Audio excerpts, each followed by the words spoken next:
No ľudia, ďalší škandál. A toto sa mi vážne nepáči.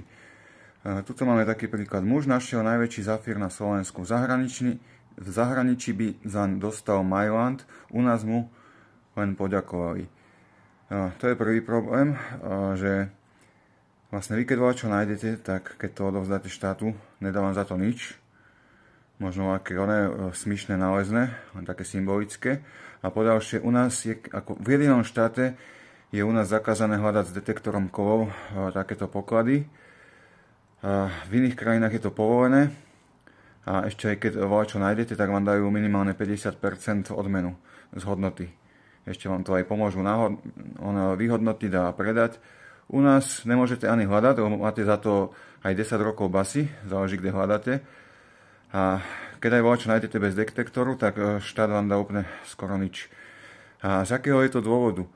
Pretože u nás je údajne nejaké veľké poklady schované a vlastne historické pamiatky všelijaké. Proste by sa objavila nejaká záhadná história, ktorú nechcú, aby sa objavila. Tak preto u nás dali takéto zákony, aby si nikto neopovážil kúpiť detektor a čo hľadať pod zemu. Proste takto to je u nás, proste je to moc podozrivé.